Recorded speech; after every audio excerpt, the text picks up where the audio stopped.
The following video will show you just 15 of the many selections from non-Muslims telling you what they think of the last prophet, Muhammad, peace and blessings be upon him. Dr. William Draper, in History of Intellectual Development of Europe, 4 years after the death of Justinian, AD 569, was born in Mecca, in Arabia, the man who, of all men, has exercised the greatest influence upon the human race, to be the religious head of many empires, to guide the daily life of 1/3 of the human race, may perhaps justify the title of a messenger of God. Philip K. Hitti, in History of the Arabs, within a brief span of mortal life, Muhammad called forth of unpromising material a nation never wielded before.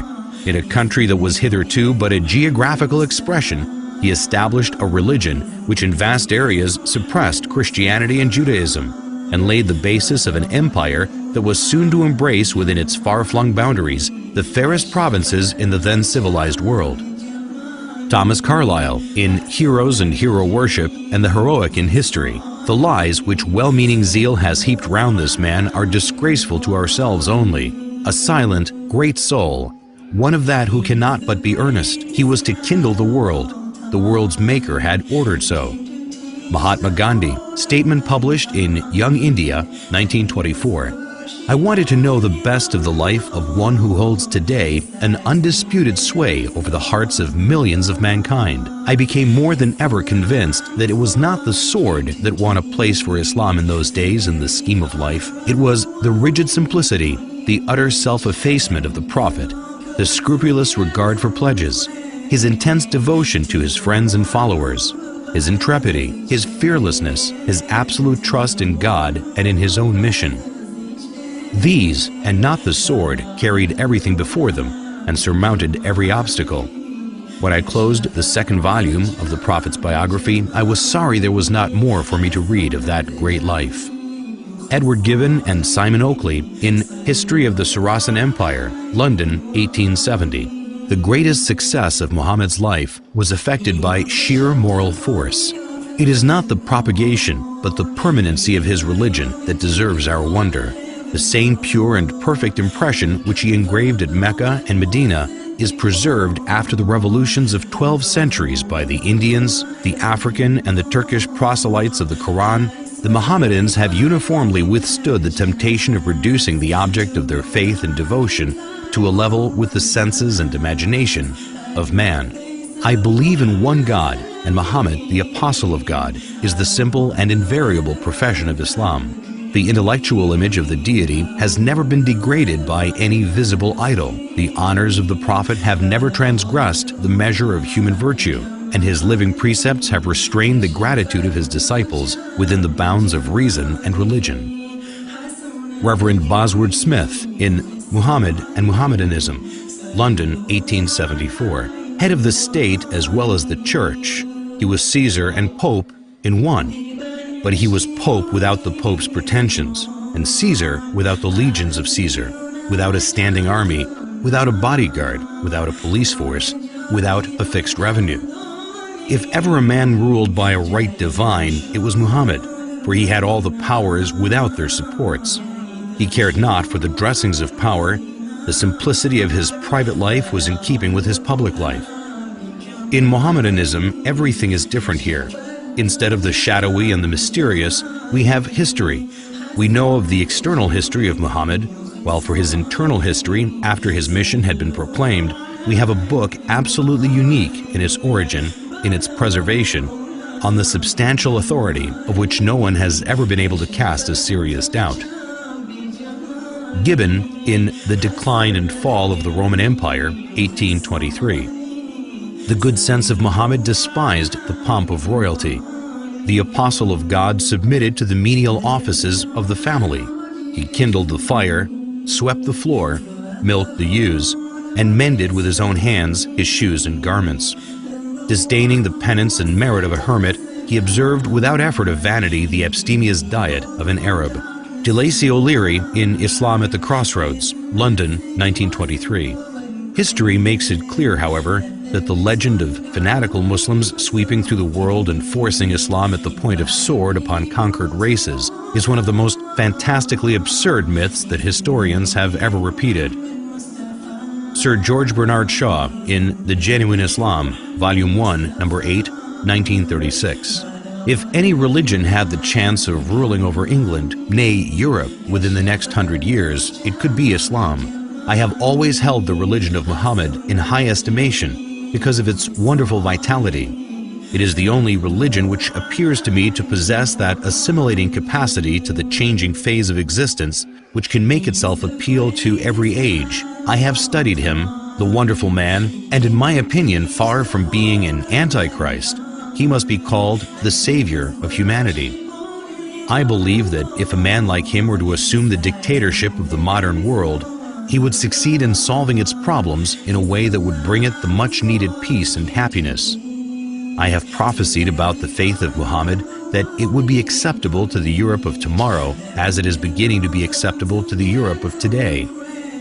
Michael Hart in The 100, a ranking of the most influential persons in history, New York, 1978. My choice of Muhammad to lead the list of the world's most influential persons may surprise some readers and may be questioned by others, but he was the only man in history who was supremely successful on both the secular and religious level. It is probable that the relative influence of Muhammad on Islam has been larger than the combined influence of Jesus Christ and St. Paul on Christianity. It is this unparalleled combination of secular and religious influence which I feel entitles Muhammad to be considered the most influential single figure in human history. W. Montgomery Watt in Muhammad at Mecca, Oxford, 1953. His readiness to undergo persecution for his beliefs, the high moral character of the men who believed in him and looked up to him as a leader, and the greatness of his ultimate achievement all argue his fundamental integrity. To suppose Muhammad an impostor raises more problems than it solves. Moreover, none of the great figures of history is so poorly appreciated in the West as Muhammad. Thus, not merely must we credit Muhammad with essential honesty and integrity of purpose, if we are to understand him at all. If we are to correct the errors we have inherited from the past, we must not forget that conclusive proof is a much stricter requirement than a show of plausibility, and in a matter such as this, only to be attained with difficulty. Washington Irving in Muhammad and His Successors. He was sober and abstemious in his diet and a rigorous observer of fasts. He indulged in no magnificence of apparel, the ostentation of a petty mind, neither was his simplicity in dress affected, but a result of real disregard for distinction from so trivial a source. In his private dealings he was just. He treated friends and strangers, the rich and poor, the powerful and weak, with equity, and was beloved by the common people for the affability with which he received them and listened to their complaints. His military triumphs awakened no pride nor vainglory, as they would have done had they been effected for selfish purposes. In the time of his greatest power, he maintained the same simplicity of manners and appearance as in the days of his adversity. So far from affecting a regal state, he was displeased if, on entering a room, any unusual testimonials of respect were shown to him. If he aimed at a universal dominion, it was the dominion of faith. As to the temporal rule which grew up in his hands, as he used it without ostentation, so he took no step to perpetuate it in his family. James Michener in Islam, the Misunderstood Religion, Reader's Digest, May 1955, pages 68 to 70.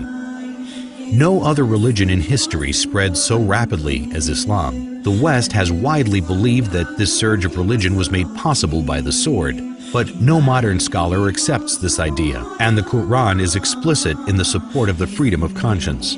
Like almost every major prophet before him, Muhammad fought shy of serving as the transmitter of God's word, sensing his own inadequacy. But the angel commanded, "Read." So far as we know, Muhammad was unable to read or write, but he began to dictate those inspired words which would soon revolutionize a large segment of the earth. There is one God. In all things, Muhammad was profoundly practical. When his beloved son Ibrahim died, an eclipse occurred, and rumors of God's personal condolence quickly arose. Whereupon Muhammad is said to have announced, "An eclipse is a phenomenon of nature. It is foolish to attribute such things to the death or birth of a human being." At Muhammad's own death, an attempt was made to deify him But the man who was to become his administrative successor killed the hysteria with one of the noblest speeches in religious history. If there are any among you who worshipped Muhammad, he is dead. But if it is God you worshipped, he lives forever. Lawrence E. Brown in The Prospects of Islam, 1944. Incidentally, these well-established facts dispose of the idea, so widely fostered in Christian writings, that the Muslims, wherever they went, forced people to accept Islam at the point of the sword. Alphonse de Lamartine in Histoire de la Turquie, Paris, 1854. Never has a man set for himself, voluntarily or involuntarily, a more sublime aim, since this aim was superhuman, to subvert superstitions which had been imposed between man and his Creator, to render God unto man, and man unto God, to restore the rational and sacred idea of divinity amidst the chaos of the material and disfigured gods of idolatry then existing. Never has a man undertaken a work so far beyond human power with so feeble means, for he, Muhammad, had in the conception, as well as in the execution of such a great design, no other instrument than himself, and no other aid except a handful of men living in a corner of the desert. Finally, never has a man accomplished such a huge and lasting revolution in the world, because in less than 2 centuries after its appearance, Islam, in faith and in arms, reigned over the whole of Arabia and conquered in God's name Persia, Khorasan, Transoxania, Western India, Syria, Egypt, Abyssinia, all the known continent of northern Africa, numerous islands of the Mediterranean Sea, Spain, and part of Gaul. If greatness of purpose, smallness of means, and astonishing results are the 3 criteria of a human genius, who could dare compare any great man in history with Muhammad? The most famous men created arms, laws, and empires only. They founded, if anything at all, no more than material powers which often crumbled away before their eyes. This man moved not only armies, legislations, empires, peoples, dynasties, but millions of men in 1/3 of the then inhabited world. And more than that, he moved the altars, the gods, the religions, the ideas, the beliefs, and the souls.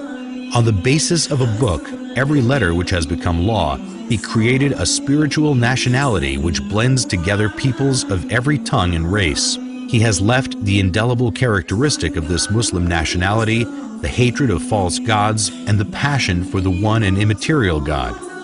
This avenging patriotism against the profanation of heaven formed the virtue of the followers of Muhammad.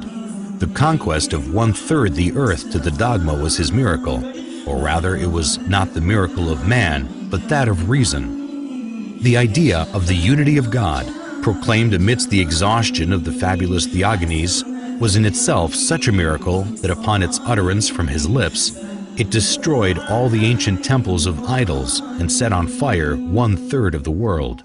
His life, his meditations, his heroic revelings against the superstitions of his country, and his boldness in defying the furies of idolatry, his firmness in enduring them for 15 years in Mecca, his acceptance of the role of public scorn and almost of being a victim of his fellow countrymen, this dogma was twofold: the unity of God and the immateriality of God, the former telling what God is, the latter telling what God is not, the one overthrowing false gods with the sword, the other starting an idea with words.